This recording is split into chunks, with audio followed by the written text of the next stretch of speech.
गुस्सा।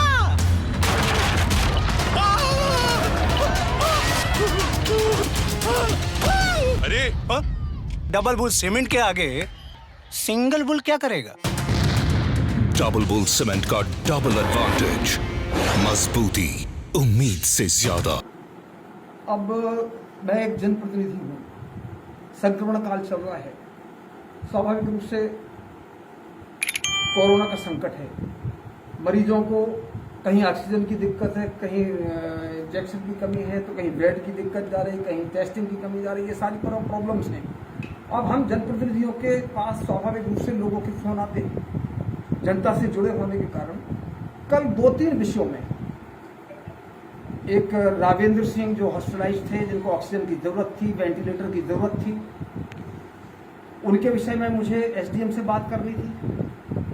दूसरे एक विवेक श्रीवास्तव हैं, जिनकी पत्नी का फोन आया कि उनके घर में कोई नहीं है, विवेक की तबीयत खराब है और कोई चेकअप कराए। अब हम लोग खुद कहीं जा नहीं सकते थे, क्या करते कैसे करते, तो हमने सोचा कि किसी को कहें। तो हमने एसडीएम, हमें ध्यान आया कि एसडीएम को हम ये बोले कि आप एम्बुलेंस फला फला जगह पर भेज दो और एम्बुलेंस से उनको मेडिकल चिकित्सा या टेस्टिंग वेस्टिंग जो भी करानी हो वो आप इनको उपलब्ध करा दें।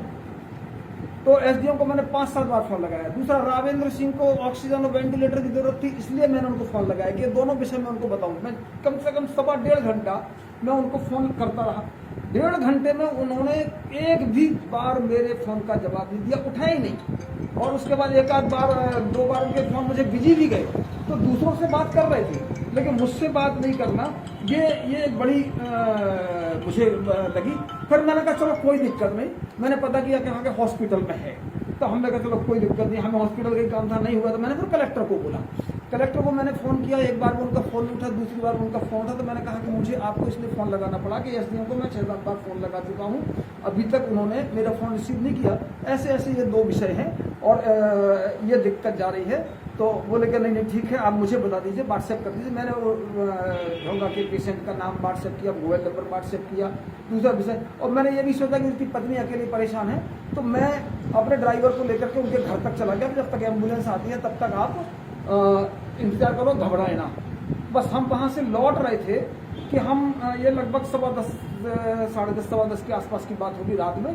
अस्पताल चौराहे पर जैसे ही मैं आया तो मुझे एसडीएम की गाड़ी मेरे सामने से क्रॉस निकल करके और अपने घर के बंगले की तरफ जाती हुई दिखाई दी। तो हमने कहा एसडीएम ही आ रहे हैं, जरा इनसे पूछ रहे कि कौन सी दिक्कत थी कि आप हमारा फोन क्यों नहीं उठाए। तो हम उनके बीच चले गए और उसी सिविल लाइन रोड में ही बस उतरे ही हैं। तो मैंने उनको टोका, हमने कहा सर फोन क्यों नहीं उठाया। मैंने 5-7 बार फोन लगाया तो भाई, तो बोले कि भाई साहब मैं अभी अभी आ रहा हूँ, बिल्कुल ऐसे ही नॉर्मल बात।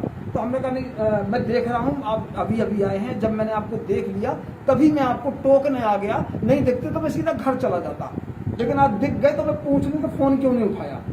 तो बोले कि अब मैं किस किस के फोन उठाऊं, अब मैं इतना परेशान हूँ। हमने कहा नहीं किस किस के नहीं फोन, देखो आप एसडीएम वाली जिम्मेदारी में हो तो आपको फोन उठाना ही है, सबके उठाना है। तो बोले नहीं मैं सबके फोन उठा सकता हूँ और आप मुझे धमकी देने आए हैं क्या। हमने कह दिया कैसी बात कर रहे, धमकी देने क्या, मैं तुम्हें टोकने आया हूँ कि तुमने फोन क्यों नहीं उठाया, मैं धमकी नहीं दे रहा हूँ। तो बोले नहीं आप, अब उन्होंने फिर अपना मोबाइल निकाला। अब मोबाइल निकाल के वो वीडियोग्राफी करने लगे कि माने मुझे उत्तेजित करते किसी मामले में और मैं कुछ ऐसा उल्टा सीधा बोलूं। तो उन्होंने कहा आप तो मेरा मर्डर करा दीजिए। अरे हमने कहा कैसी बातें कर रहे हैं आप, तुम मर्डर कराने की बात कैसी बातें कर रहे हो। तो बोले कि नहीं आप मुझे एसडीएम हटवा दीजिए, मैं तो वही काम करूंगा जो मुझे कलेक्टर सौंपेंगे, प्रशासन सौंपेगा। हमने कहा नहीं कलेक्टर सौंपेंगे, प्रशासन सौंपेंगे, वो तो मैं करना ही है, लेकिन हम जनप्रतिनिधि भी जनता से जुड़े हैं। कोरोना महामारी का संकट है, प्रशासनिक अधिकारी और जनप्रतिनिधियों का जब तक सामंजस्य नहीं होगा हम ठीक नहीं कर पाएंगे व्यवस्थाओं को। इसलिए हमने उनको यही कहा कि आपको फोन उठाना चाहिए और सबके फोन उठाइए। तो बोले आप तो मुझे हटवा दीजिए। तो हमने कहा नहीं अगर ठीक काम नहीं करोगे तो हट भी जाओगे, लेकिन जब तक एसडीएम हो तब तक फोन उठाओ, बस इतना कह के। और मैं सीधा चला, कोई बात ही नहीं इसके अलावा, एकदम एक रत्ती भर बात नहीं हुई।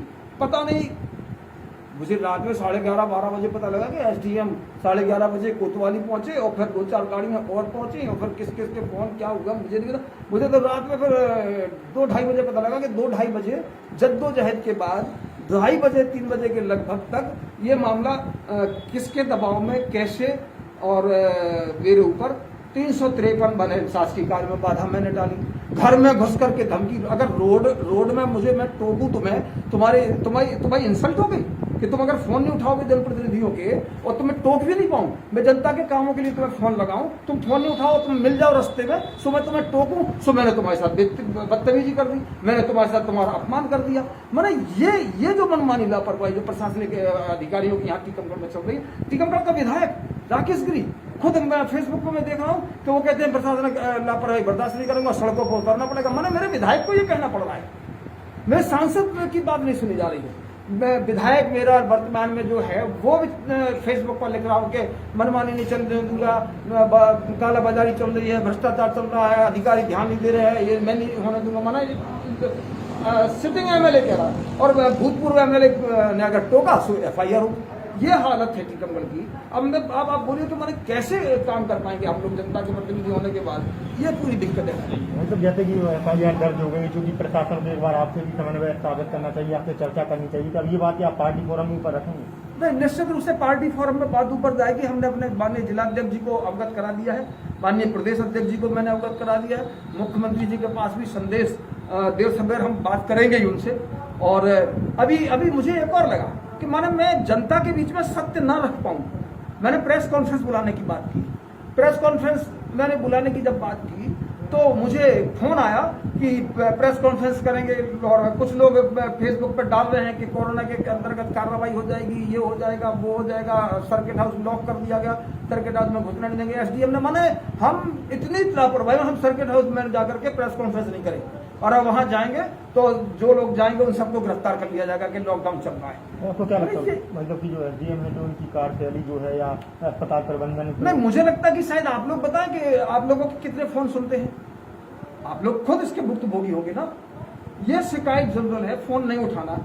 अरे भैया तुम परेशान हो, तुम पहाड़ नहीं पूरा संभाले, और केवल तुम ही नहीं सब कुछ संभाले हो कि तुम ही अकेले काम कर रहे हो, पूरे डॉक्टर्स की टीम काम कर रही है। और कई बार हमें भी लगता है, मैं कई बार सिविल सर्जन को, अमित चौधरी को फोन करता हूँ, अजीत जैन को फोन करता हूँ, मैं सिद्धार्थ रावत को फोन करता हूँ, दूसरे डॉक्टर्स को फोन करता हूँ, तो एक 2 घंटे बाद उनका भी फोन नहीं उठता, लेकिन लौट करके फोन आ जाता है तो तसल्ली हो जाती है। वो कहते भाई साहब मैं फला मैं बिजी था। कोई मैं पागल थोड़ी हूँ, अगर तुम मुझे आधा घंटे बाद 1 घंटे बाद लौट करके मुझे रिप्लाई कर दो तो मैं कम से कम सामने वाले को समझा पाऊँ कि थोड़ी देर में ये बात हो जाएगी। लेकिन तुम मैंने लिफ्ट ही नहीं मारे।